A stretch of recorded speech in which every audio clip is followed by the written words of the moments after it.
بسم اللہ الرحمن الرحیم۔ روہیل وائس کے معزز دوستو السلام علیکم۔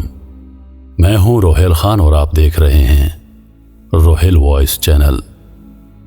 اگر ہم دور جدید میں جنات یا ان سے جڑے قصے کہانیوں کو اپنا موضوع بناتے ہیں تو شاید ہی کوئی یقین کرتا ہے، کیونکہ اس جدید دور نے ہر چیز کی ایک سائنسی وجہ بیان کر رکھی ہے۔ خیر، یہ انگریز سائنسدان تو مسلمانوں کی ہر بات کو غلط ثابت کرنے کی جٹ میں اس لیے لگے ہیں کیونکہ وہ اللہ اور اس کے کلام کو نعوذ باللہ غلط ثابت کرنا چاہتے ہیں۔ ہم اپنے بڑوں سے ماضی میں گزری بہت سی باتیں سن چکے ہیں، جن میں بھوت، آسیب، مغرب کے بعد چڑیلوں کا راج، یہ سب کہانیاں ہیں تو دلچسپ، اور وہ لوگ جن پر بیتی ہوں وہ تو سراسر ان پر یقین بھی رکھتے ہیں، کیونکہ بہرحال جنات کے بارے میں تو ہمیں قرآن کریم میں بہت واضح وضاحت ملتی ہے۔ آج ہم اسی کے بارے میں کچھ مزید بات کرتے ہیں، کیونکہ اللہ تعالیٰ نے انسانوں سے قبل دنیا میں جنات کو پیدا کیا، لیکن انسانوں کی پیدائش سے قبل انہیں ہماری آنکھوں سے پردہ بھی دے دیا۔ کہا جاتا ہے کہ اللہ تعالیٰ نے انہیں پہاڑوں میں رہنے کا حکم دے دیا تھا، اس لیے اکثر ایسے پہاڑ جن پر جنات کی موجودگی کے بہت آثار پائے جاتے ہیں، اور آج ہی کے دور میں بعض پراسرار مخلوقات پر بنائے گئے پروگراموں میں یہ بھی کہا جاتا ہے کہ کوئٹہ شہر یعنی اس مقام کو انسانوں کی آمد سے قبل جنات اپنی جیل کے طور پر استعمال کیا کرتے تھے، یعنی اگر کسی جن سے کوئی غلطی ہو جاتی تو اسے نہ صرف اس مقام پر بنی جیل میں ڈال دیا جاتا بلکہ اس کو بہت اذیتیں بھی دی جاتی تھیں۔ شاید یہی وجہ ہے کہ اس جگہ سے اکثر جنات کی کہانیاں جڑی ہیں۔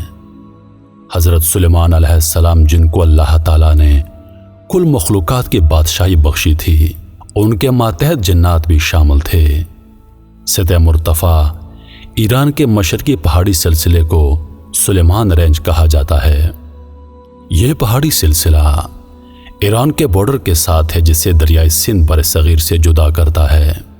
شمال کی جانب سے یہ سلیمان رینج کا ہندوکش کی بنجر پہاڑیوں کا سلسلہ ہے، جن کی اونچائی 11,099 فٹ ہے۔ ڈیرہ اسماعیل خان میں اس پہاڑی سلسلے کی بلند ترین چوٹی، جس کی اونچائی 11,040 فٹ ہے، تخت سلیمانی کے نام سے جانی جاتی ہے۔ بلوچستان میں اس پہاڑی سلسلے کی بلند ترین چوٹی زرگون گھر ہے، جس کی بلندی 11,739 فٹ ہے، جو کہ کوئٹہ شہر کے بالکل قریب واقع ہے۔ ایک عظیم ترین شخصیت ابن بطوطہ کے نزدیک حضرت سلیمان علیہ السلام کوہ سلیمان پر چڑھ کر سرزمین ایشیا کا مشاہدہ فرماتے تھے۔ ایشیا جو کہ اس وقت صرف ایک تاریک خطہ تھا، اس کے علاوہ وہاں کچھ نہیں تھا۔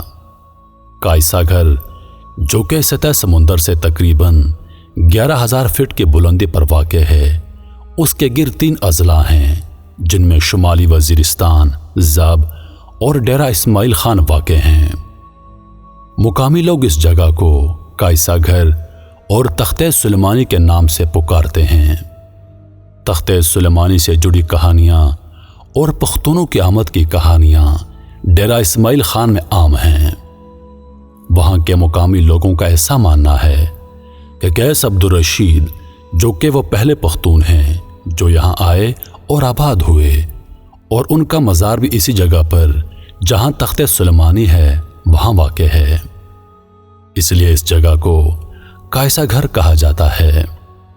قیس عبدالرشید نے مکہ اور پھر مدینہ کی زیارت کی، اور اسلام کے ابتدائی دور میں ہی نبی کریم صلی اللہ علیہ وآلہ وسلم کے ہاتھ پر اسلام قبول کیا اور یہاں آ کر آباد ہو گئے۔